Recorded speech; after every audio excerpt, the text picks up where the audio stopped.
Okay, so we're continuing with our data lessons, and we're going to have a lesson in which we try and practice some more with mean absolute deviation. Okay, so we did it by hand, but of course, in real life, you wouldn't do it by hand. What you'd want to try is to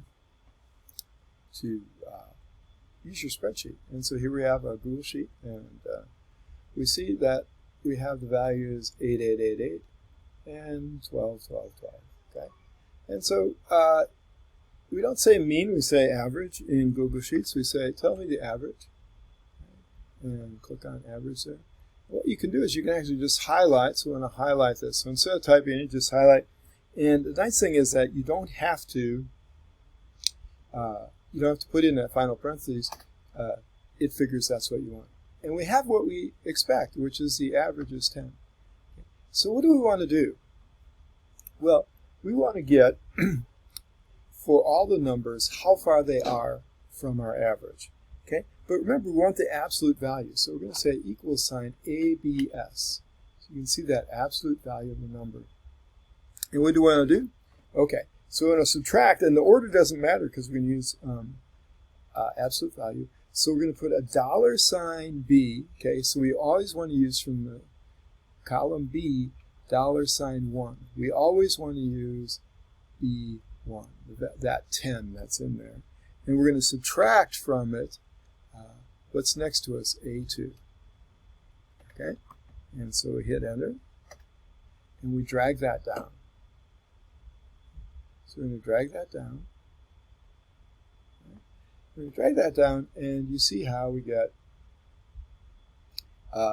for all of them, 2, which is what you'd expect. Okay?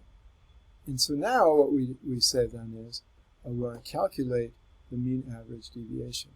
So what do? So we just say, I want to take the average, so once again the average, and the average of these guys, right? So I take the average of those guys and hit enter. And then we have what we want. We say, okay, we've calculated absolute mean deviation, and it's 2. Right. And so let's give it a try with one other set of data. And so let's give it a try with 1, 3. Okay, so 1 and 3 away. So instead of those data, what we're going to do is we're going to say we have 7 and 9 and 7 and 9. Okay? And we have 11 and 13, 11 and 13. Okay, so what's the average of that data?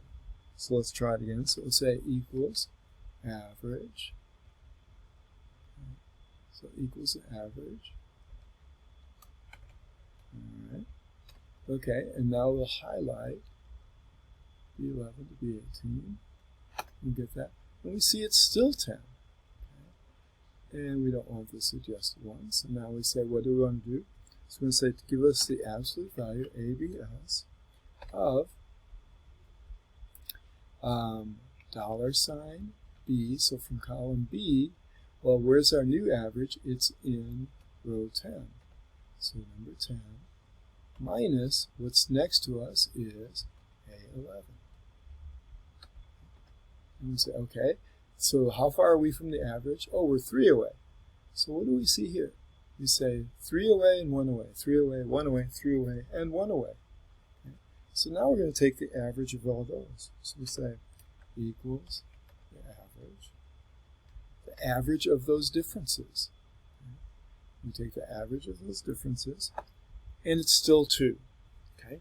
And so what we say is that the mean absolute deviation didn't care that some are closer and some are farther away. On average, they're 2 away from the mean.